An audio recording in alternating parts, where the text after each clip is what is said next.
Hey people, I'm Mike the Man and thank you for watching. Welcome to my channel. I'm going to do things a little bit differently today because I want you to hear some audio from Chris Proudfoot. And I hadn't focused on too much audio from Chris because I want everybody to get into the habit of looking at the statements first. And it is very helpful to transcribe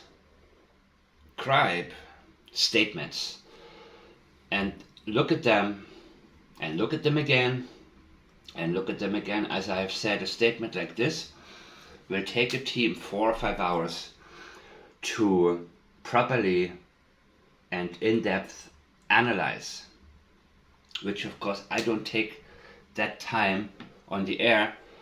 But what I do while I prepare, I look for the highlights, and as time goes by, I go deeper and deeper into it, meaning that I'm actually doing what is done in such meetings, but I don't go in all the way until today.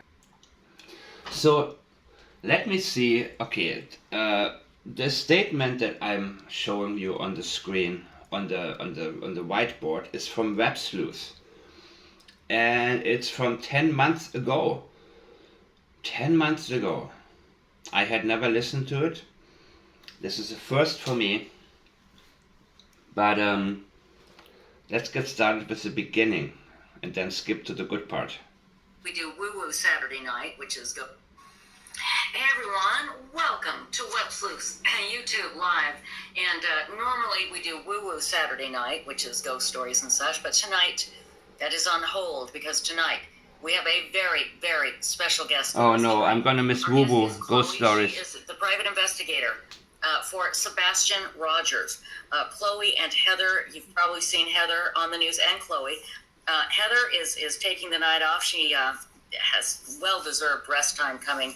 And okay, blah blah blah, let's see. 1 hour and 36 minutes. It's 1:42, but I will start a little bit earlier because I want to hear. Look. You're going to sit there and you're going to go back in there and you're going to complete this training because your son thinks you hang the moon and the sun. So you need to go in there and prove to your son that dreams and goals can be met. Mm-hmm. I have been very, very supportive of him trying to do these things. I have told him on Sunday, I supported him then, I would support him now. But I will not stand by and watch somebody be straight up disrespectful and accuse people and say things that have absolutely no bearing. Absolutely nothing.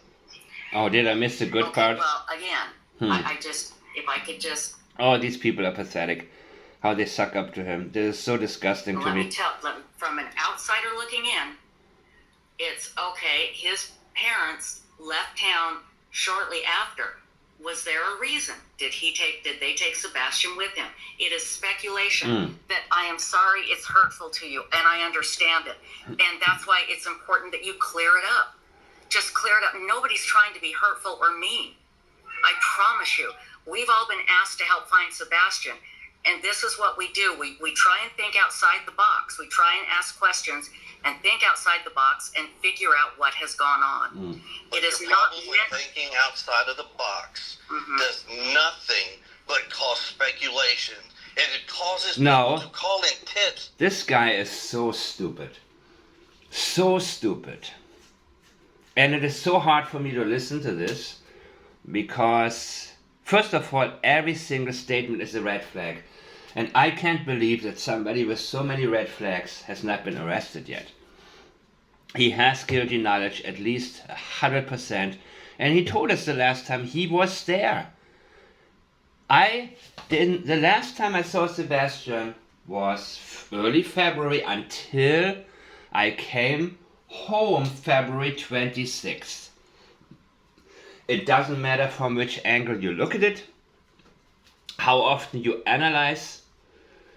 many people have chimed in. He saw Sebastian on February 26th. That's at least what he told us. And it couldn't have been on Monday after 6 a.m.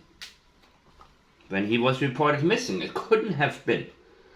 Because Sebastian was definitely not there in his house. Actually, had he, that would have been somewhere else. But when he arrived from Memphis after Sebastian had been missing, reported missing, guess what? That couldn't have been it. Police was everywhere, there was no Sebastian. So it must have been in the early morning hours.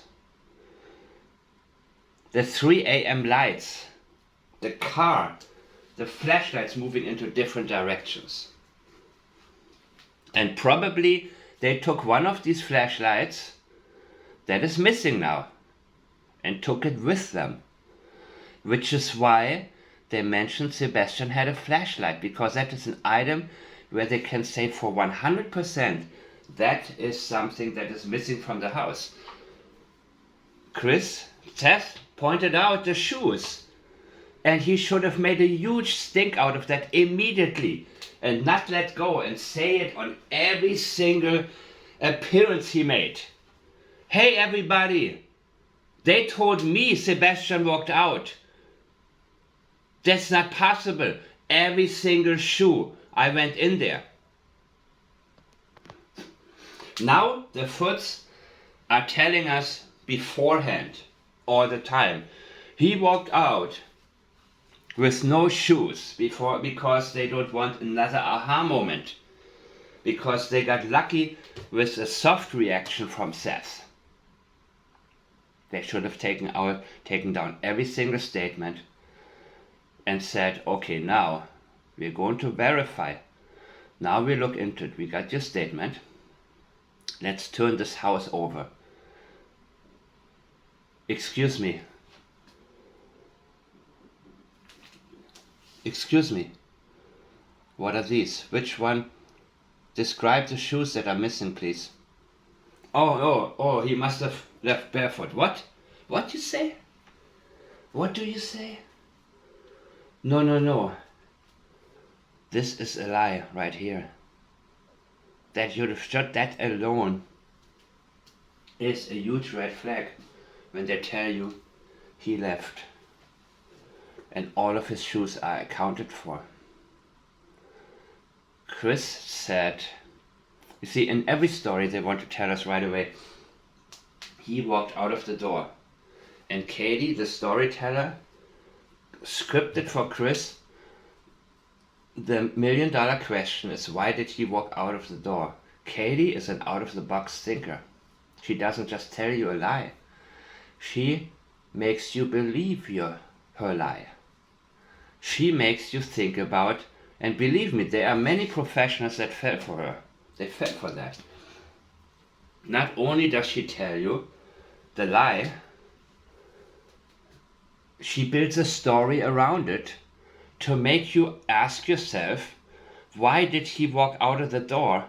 And the whole time you need to assume that he did. Professionals I have learned from in the past all fell for that because they didn't understand sociopathy, the ability to lie like no other.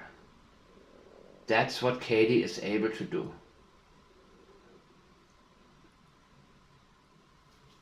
He walked out of the door, stepped off the porch. That is unnecessary to say.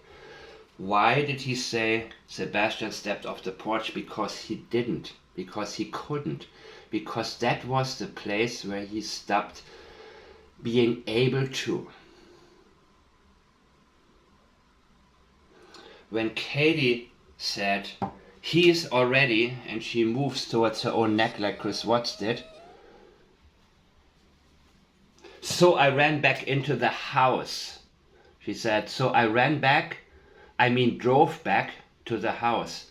describing the morning after when she drove around pretending to look for Sebastian. That comes from experiential memory, people. He's already, so I ran back into the house. What did she run into the house to get? What do people get when they have caused somebody's death?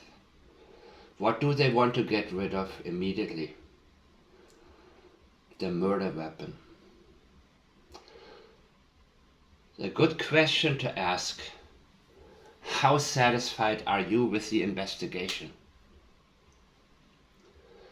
Seth, on a TV program, it took him, 10 seconds minimum.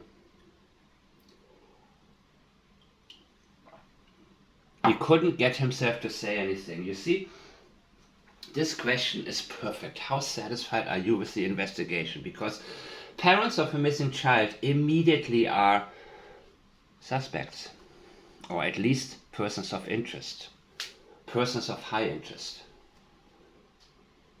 And that is not going to change. That is according to statistics. It means the parents have to be cleared first. And there are certain questions that are really good to help us clear a parent, at least in our immediate investigation. We are able to say, I'm not going to focus on this guy, but that guy, there's red flag after red flag. And in this case, with Seth, there's absolutely zero red flag from the beginning. That's why it's taken me a very long time to actually get to him.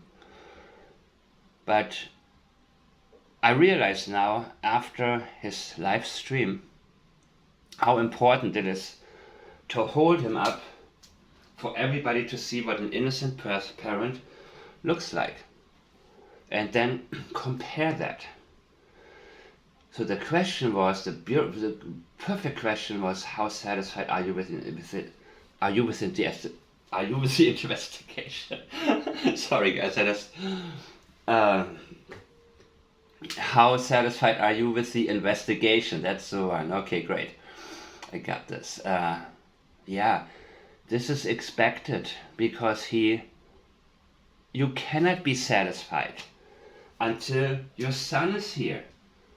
You can say, thank you guys, please keep going, please find my son. It is okay to say, thank you. Thank you to everybody who's helping. Please continue. So you don't want to upset the investigators and say, they're terrible. They only treated this as a runaway case. They missed the opportunity with luminol and they didn't do a good job, and because of them we are now in this predicament. That's why we are stuck, because of the bad investigation. He didn't want to say that. That's expected also. Because his only focus is my son. This is what a strong statement looks like.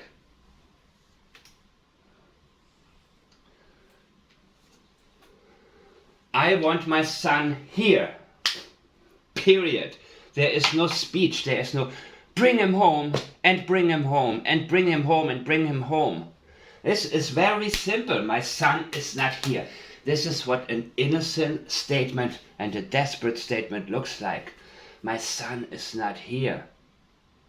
This says so much more than I can't express. I'm trying to find the words. I don't know. The more words they use trying to paint a picture of emotions, the less emotions are there. When you see Seth's face, that was powerful. That was real.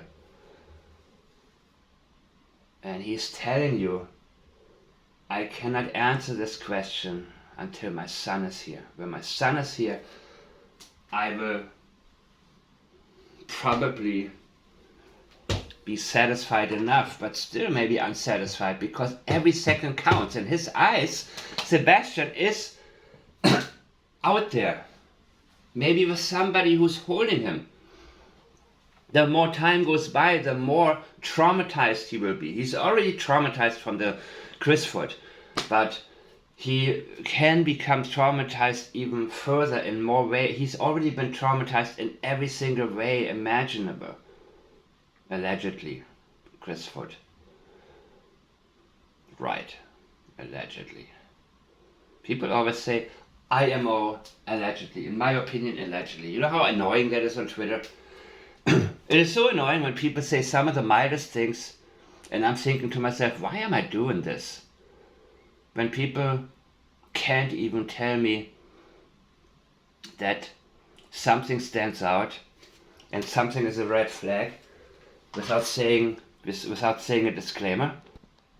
I have no choice but reminding everybody that this is all in my opinion, and everybody that I mention is innocent. Be it Seth, Katie, Chris, until proven guilty. And statement analysis does not depend on law enforcement. I do not trust statements from law enforcement at face value because they are able to lie to you. Whoever speaks gets the prepared statement, and it can be full of lies. Whatever they tell Seth can be full of lies. Just because Seth says something doesn't make it so, my friends. Doesn't make it so. Everything has to be dismissed unless we see, okay, this is reasonable, this makes sense. There are so many indicators and so much language and so much information leading towards one direction where we can say, okay, there is something here. And we need to dismiss all the rumors and the claims that something isn't. Oh, that's been debunked. Really? By whom? Who debunked it? I saw the lights. 2 flashlights moving into a different direction in a car. So I don't care about all of these stories. I don't care. I don't want to hear it. What I want to hear from you guys is only from you guys here, I want to hear whatever is on your mind. Because don't worry if somebody said it's been debunked or what have you, or no, but law enforcement, no. What do you really think? That's where I can follow and see where it leads me. Or get it debunked 100%, one way or the other. But then I am in the winning position because the path is straight. I will no longer be sidetracked by others who try to sidetrack me. So trying to figure out what is and what isn't is extremely helpful. Extremely helpful. Without spending too much time on it.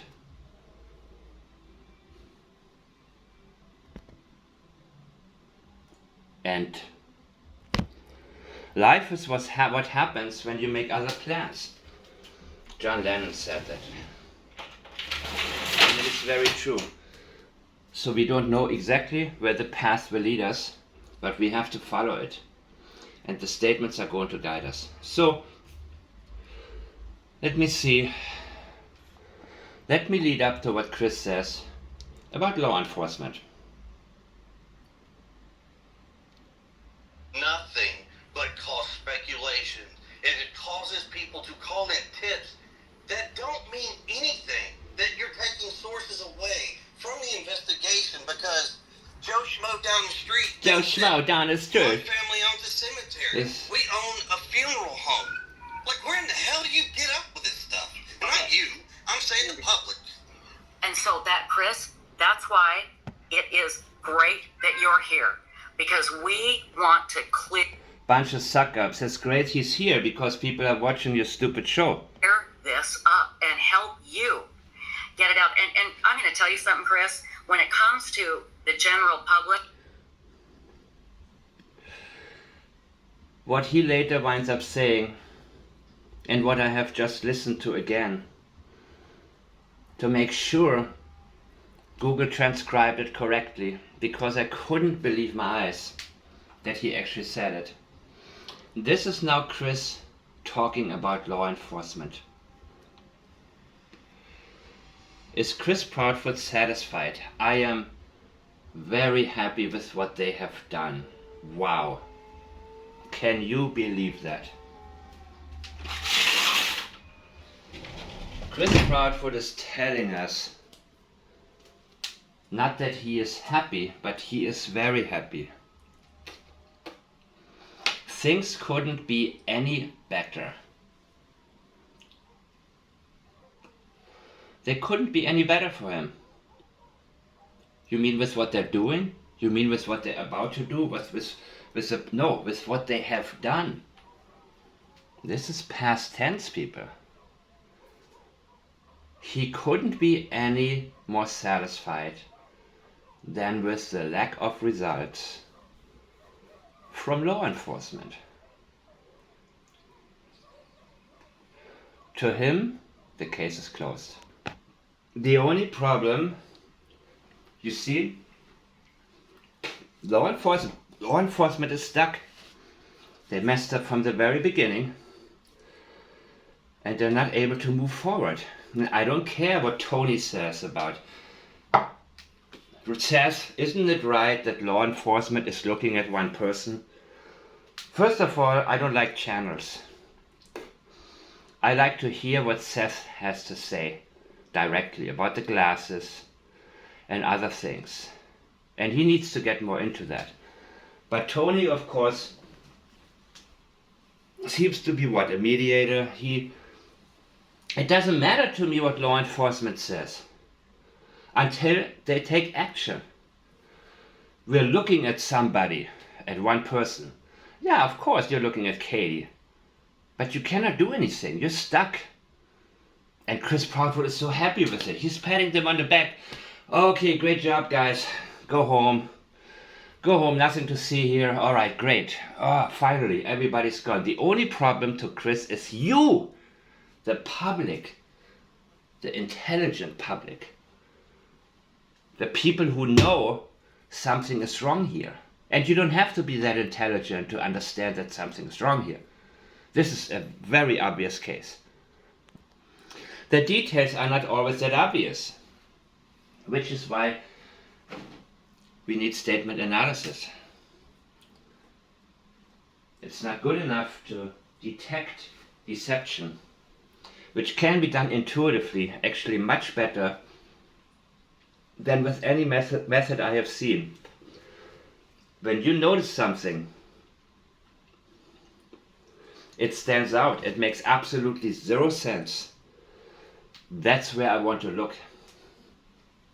I don't want to look at anything that an analyst, unless he is highly intuitive, shows me, because I will get a stack of paperwork. I will analyze and realize where the red flags are, but it is not the statements necessarily that lead me to what has taken place. And what has taken place, there was that Sebastian had more food than usual, a lot of crap, a lot of sugar, colossal popcorn. He was over medicated. And we're gonna get to this. And he rolled out of bed, and according to the embedded confession, he hit his face on the bottom, on the floor. When talking about the phone call between Chris and Katie, Chris said, "Is he on the other side of the bed?" Okay. Were you up there on the side of the bed where Sebastian fell? And you want to talk about the other side of the bed from the angle that you stood to look at the exact place where Sebastian had his accident. I will say accident. Of course, it's not an accident.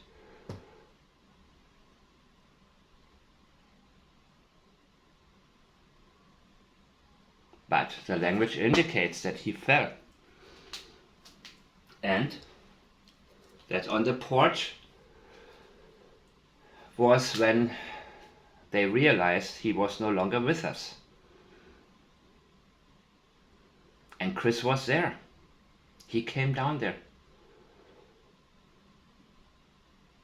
So all of the rumors that he's been cleared and people say, no, but police must have checked it. I don't know. I haven't seen that. I can tell you what the language is indicating. And I have to follow the language to the T. Chris Proudfoot is extremely happy. Law enforcement did exactly what he wanted them to do, which is go in the wrong direction and then be unable to go back into the right direction. It couldn't be better. The only problem is the general public who doesn't want to let go. And that's why he keeps talking about this case baffles everybody.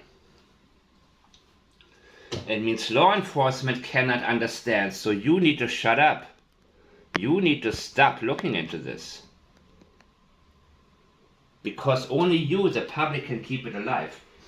But again, we're not doing this in alliance with an agency that doesn't know what to do next. But the statements continue. John Benet Ramsey. I've already analyzed the perfect statements from both John Ramsey and Patsy Ramsey. And that's all I need to know. Everything else that I'm looking at aligns 100% with this.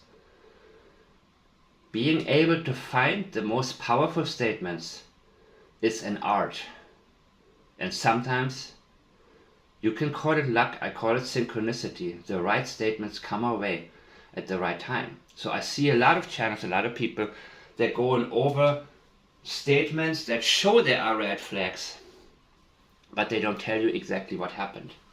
Being able to find the right statements is what we will focus on in my upcoming class. Please be patient. I will announce it here when it happens. And thank you for your emails at iamfiretown@gmail.com. I know there are some other folks. Now this is Chris's priority. He's told us he's now praising. He has praised law enforcement. And that's it, the first sentence. When the sentence comes to a stop, that sentence has to be looked at as a whole. I'm very happy with what they have done. Done, finished, done. Get over it, done, nothing to see here. Seth, my son is not here. You see the difference?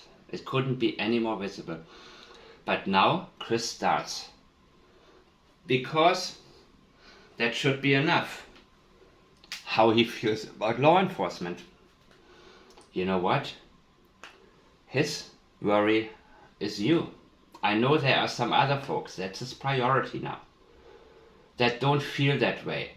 And that is exactly his problem.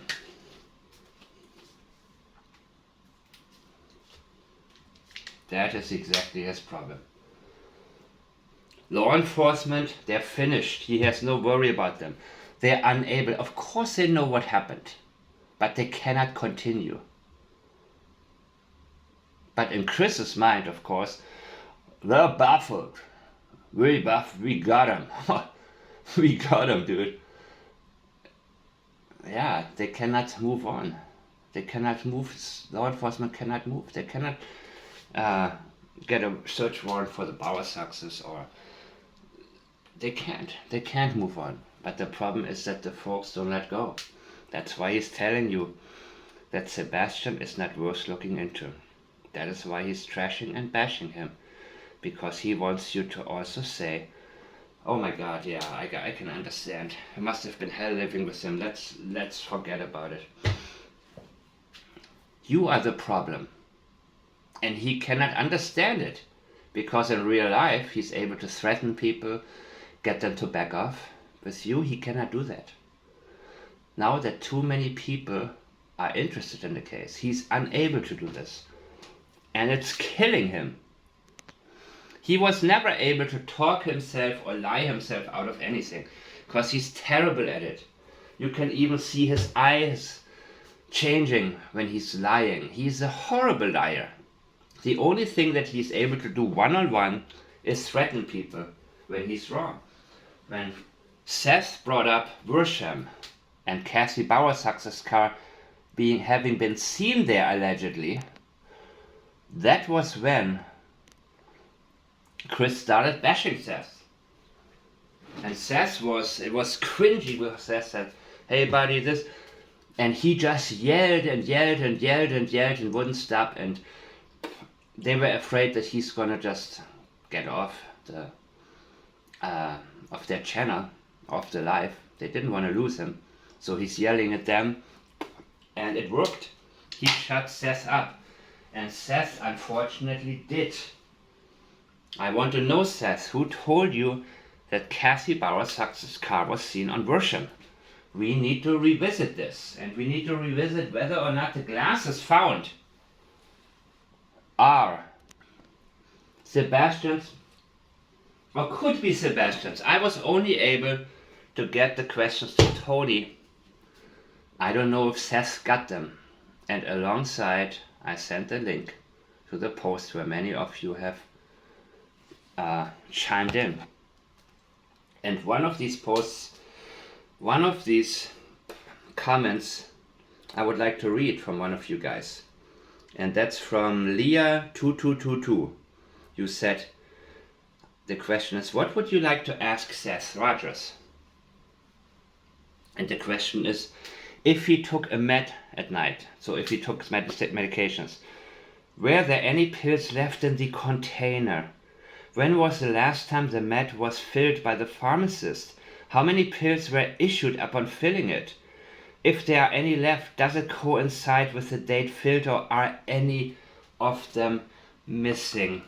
What a beautiful question. This is exactly what I want to know. And this statement has reopened my eyes to that.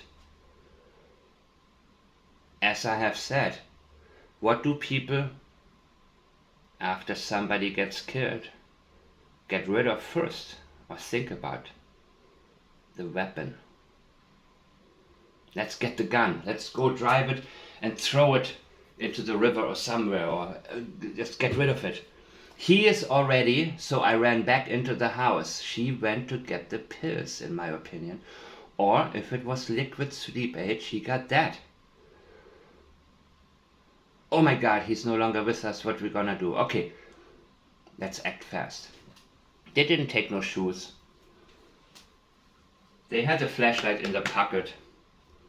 Whether it worked or not doesn't make a difference. The glasses, I don't know, they had maybe he wore them, maybe in bed he didn't wear them, right? So maybe they grabbed the glasses and maybe they got rid of them somewhere on the way. Chris's problem is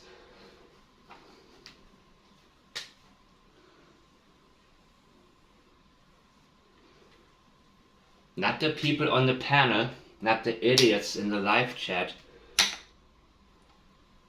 but some other folks.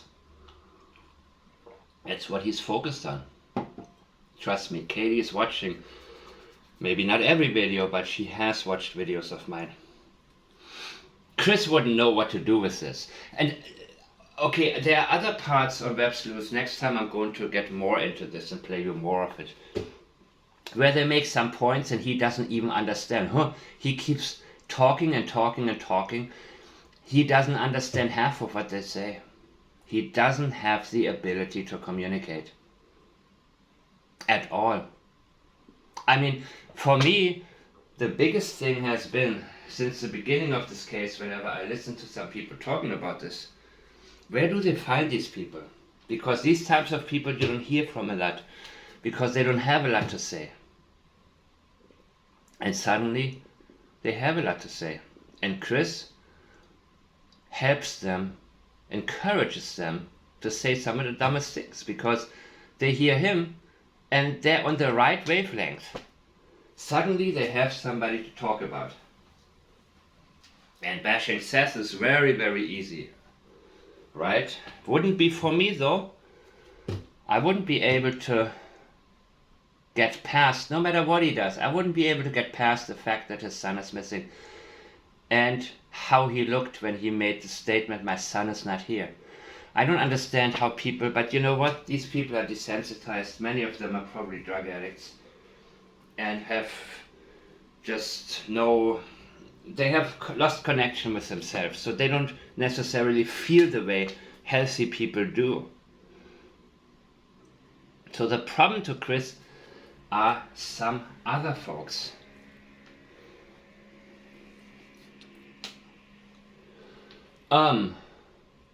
Okay, now he's saying, and I'm sorry because they are not in the know. That's always his message. You don't know anything. And it's true, compared to him, we don't know anything, but guess what? We are so close now. And even back then, people were close enough for him to be uncomfortable. No, you don't know. How do you know unless you know? He's telling us many, many times, we don't know anything. How do you know that we are wrong? Because the moment it's about his truck, Worsham, his mommy, we are getting too close, and that is a threat to him. He knows that despite the fact that there are people taking advantage of the situation, talking about the case in all the wrong ways, despite it is obvious what happened, that something happened, and it's becoming more and more obvious what exactly happened. And as time goes by, there will be a time when it will be impossible for people to ignore the red flags. And I'm sorry. See? And I'm sorry.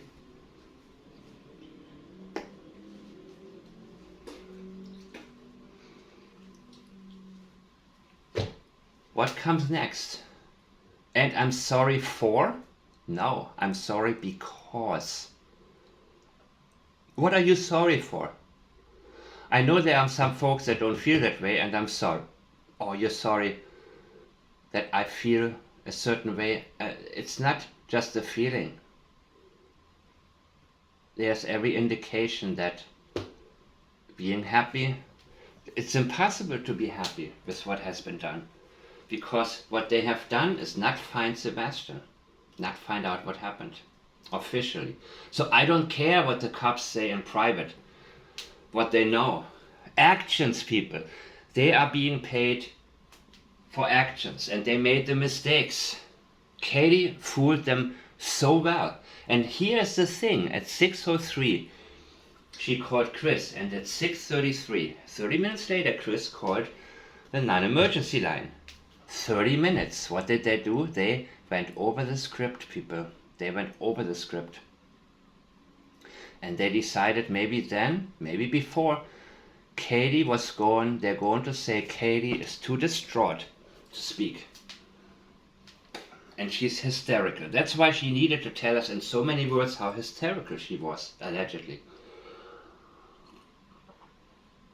And Chris needed to memorize the script, what he's gonna say. So he could have easily said, you know, my wife, he just ran out of the house. Well, did you see him? What happened? Blah, blah, blah. Later, he could always say, I'm so sorry, my wife, she was screaming and crying, and I heard her wrong. So he would not be in trouble for giving false information. But whatever he said to police was so perfect that they didn't look into it from any angle other than a runaway case.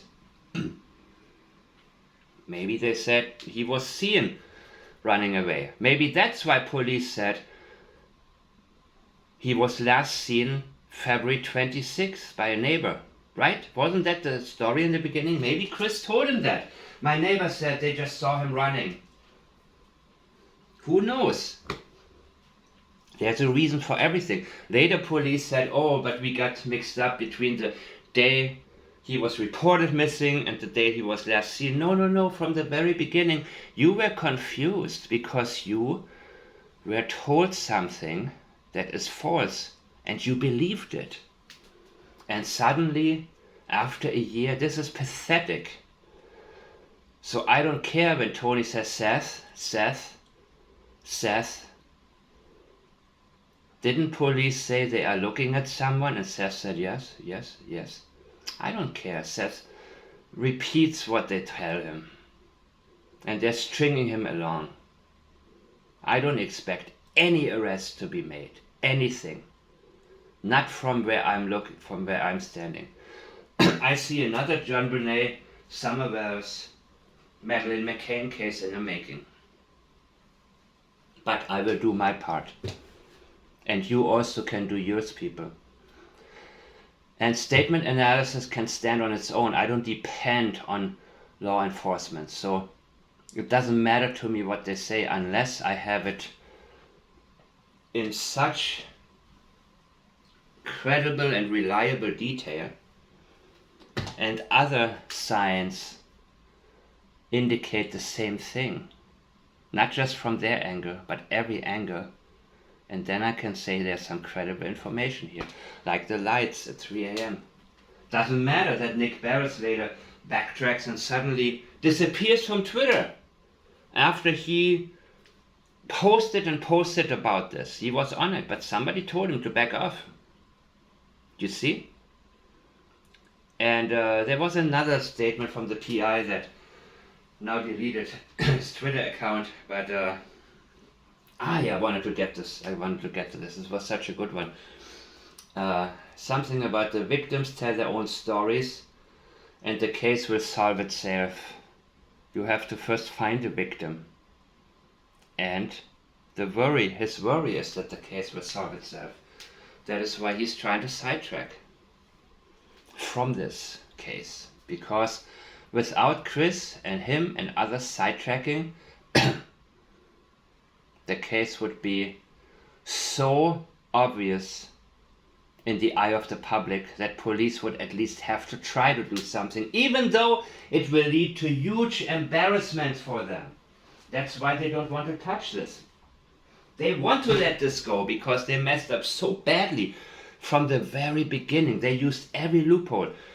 Is it true that Melissa works for 911 dispatch? That's what I was told. I'm not sure if it's true or not, but there's a good possibility they had real inside information how to bypass all the regular channels to make sure this looks like, I'm sorry, can you guys just help me because my son, he ran away and he was just seen. Who knows what they said. But it was so credible. Police didn't use luminol or any of this. They dropped the ball, people, from the beginning, and now they can't get back to it. They can't get back on the horse. And this should be it, right, Chris? Done. Finish. Ooh, we got away with it. No! The public doesn't let you get away with it, brother. That's why your only obsession is the public. What's it been like for you? Nothing about my son is still missing, my stepson. None of that. What is it like? All the negativity. All these people who won't stop making sense. They should be defeated as the police is. But they don't go away. That is Chris Proudfoot's problem. His only problem right now. That's why he's telling you, nobody finds nothing, there's no evidence. I win, you lose. But he's not winning. Because everywhere he goes, Sebastian is more alive than ever. Because people remind him that he needs to come clean. They are not in the know. Yes, I am.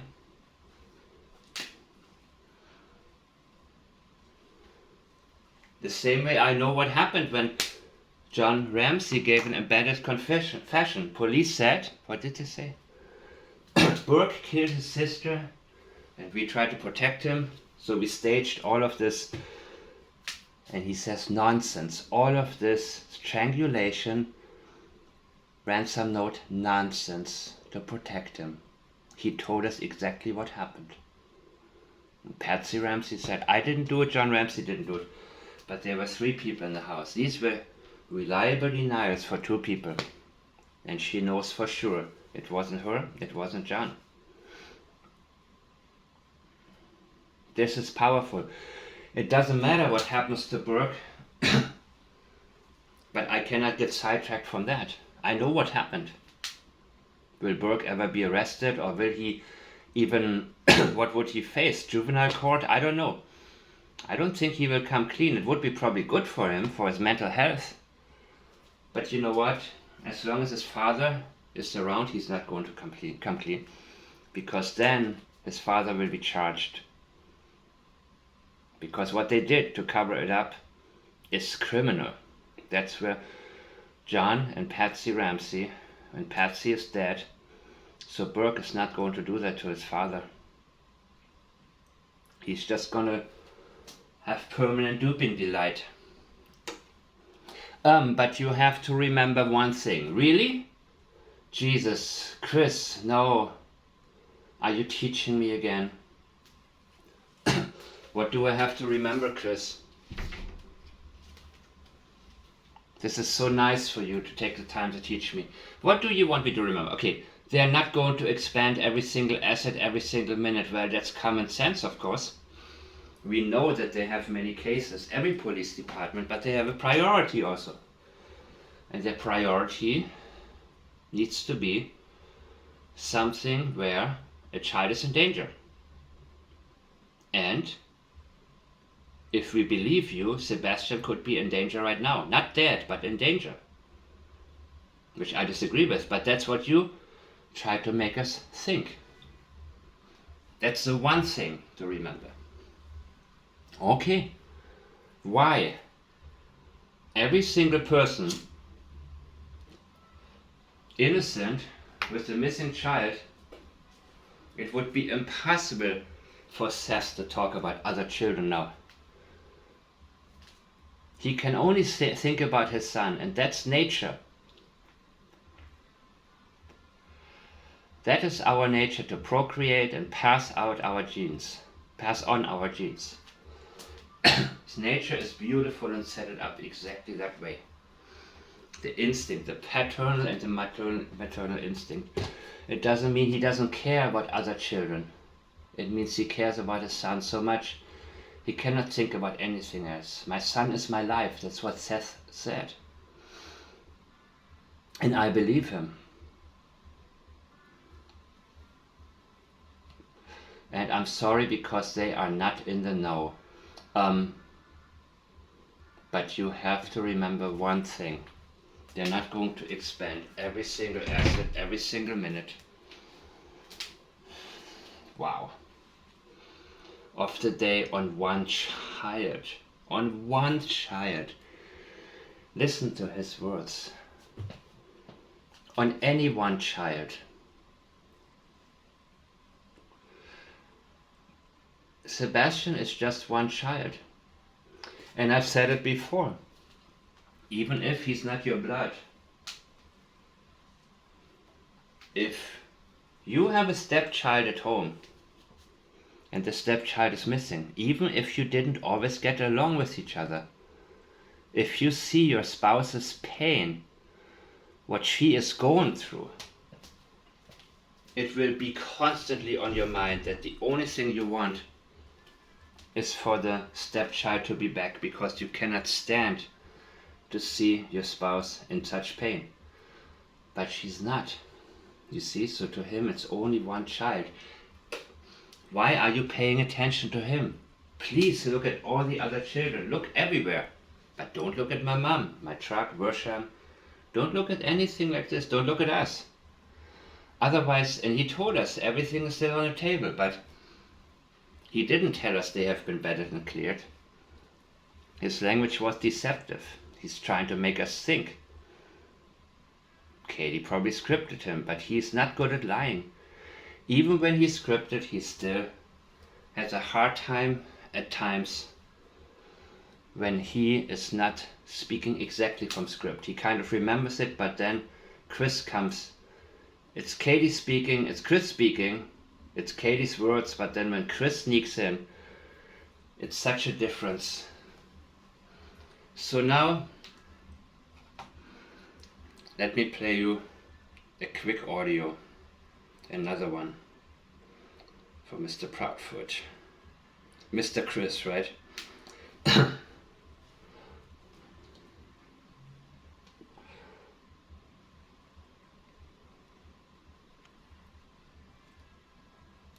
Or he went to bed, or that would make him sleepy, or if he did take medication, it was just in the morning, or did he take medication at night before he went to bed? He did take medication nightly and daily. Okay. For HIPAA reasons, we will not disclose. I understand. Okay. It's okay. It's okay. It's okay. Take your time. Take your time. Take your time. Tell me, did Sebastian take any type of medication before he went to bed, or that would make him sleepy, or She's talking about that night. If he did take medication, it was just in the morning, or did he take medication at night before he went to bed? He did take medication nightly and daily. Okay. For HIPAA reasons, we will not disclose. I understand. Okay. It's okay. It's okay, yeah. You see, he says nightly and daily, not daily and nightly. Nightly comes to mind first. And he cannot tell you what he took that night. He is keeping it very general. Nightly and daily. First he says nightly because he wants to get that out of the way. He doesn't tell you, he tells, he's making sure you know that there's nothing unusual about him taking any medicine. Because the question is not if he took medicine that night, but how much he was given. And Katie's language from that night indicates that he didn't want to sleep. She said it was a normal night.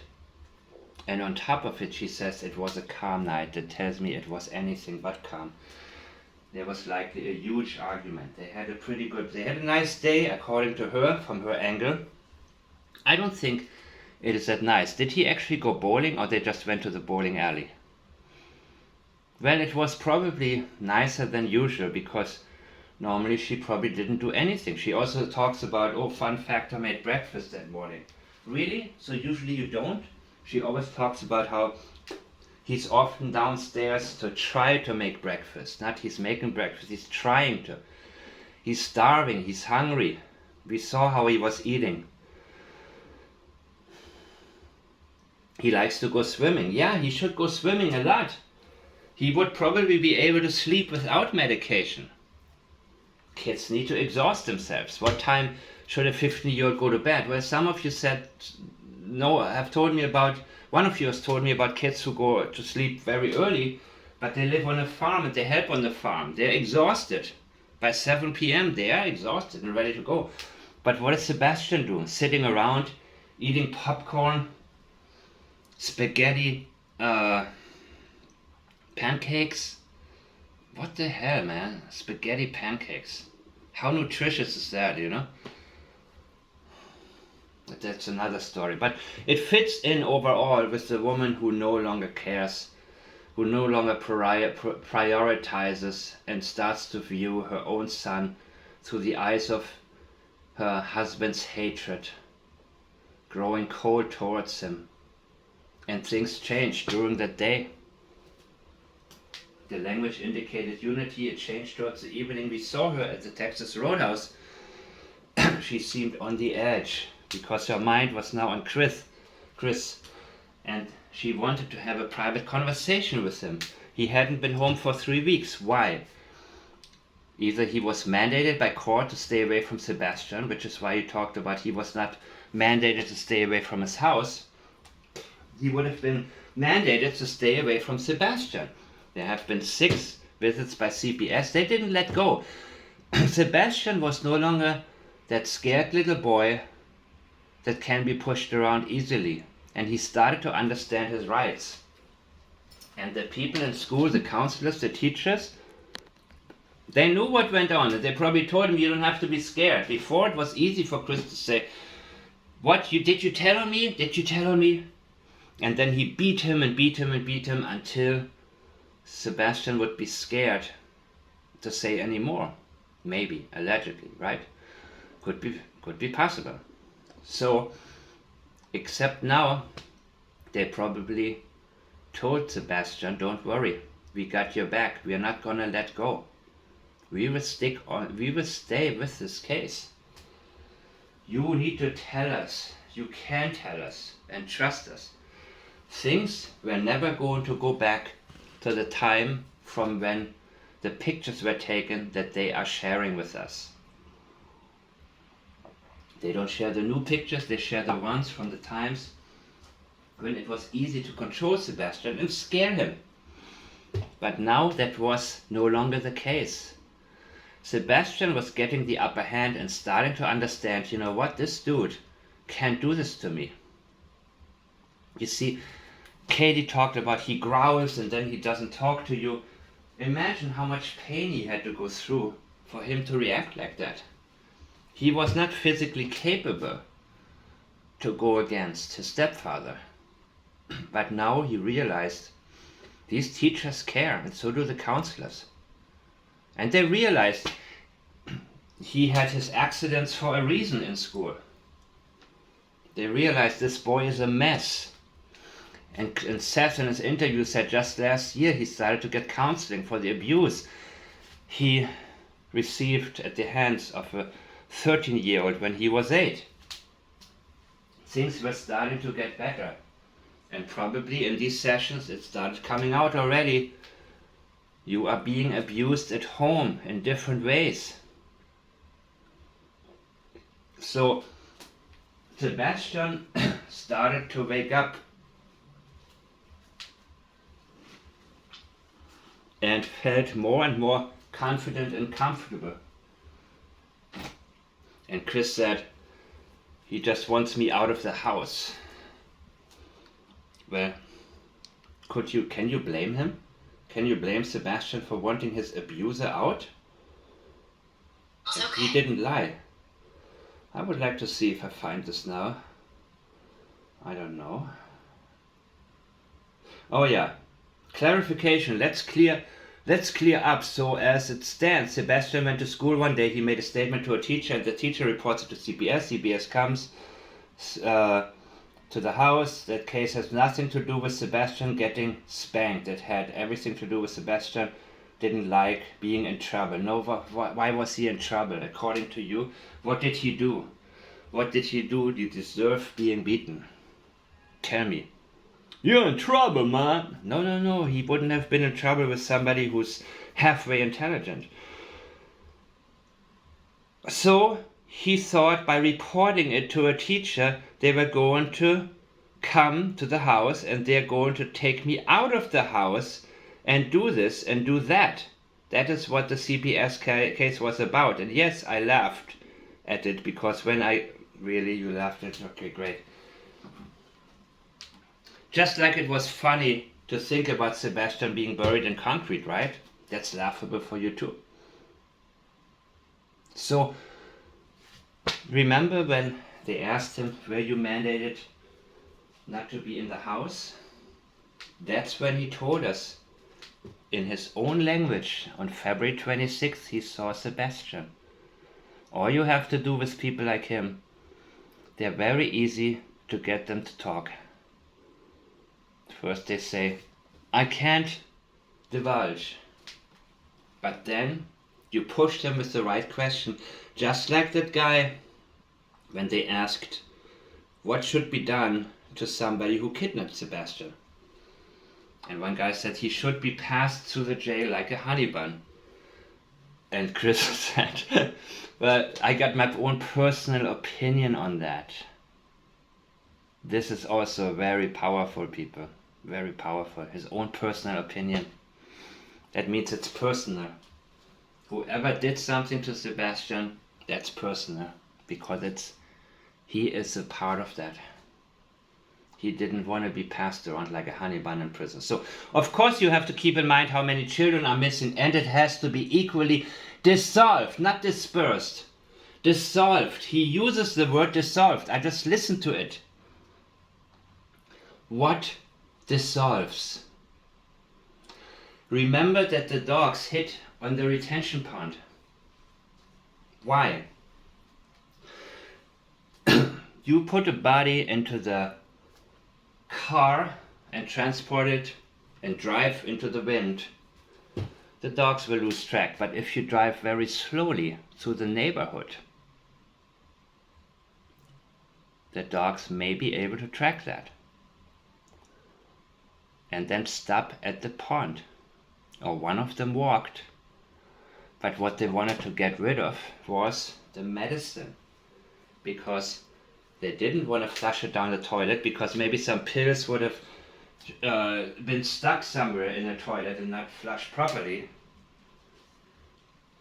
And they didn't want to have the bottle up there, because if it was filled with the dosage to take every single day and there's too much missing, all of that they were worried about, because he was already, so she ran back into the house and said, let me get it. So when they went to the retention pond, likely they had a conversation. Oh, what's gonna happen? Are they gonna be able to still test the water or what? And one of them said, probably Katie, no, it's gonna be equally dissolved among everything, all of the water. And that is my conclusion, people. Was it premeditated or not? Well, there can be very fine lines. Of course, in the eyes of the law, it's either premeditated or not. But what have their conversations been like before about Sebastian? How does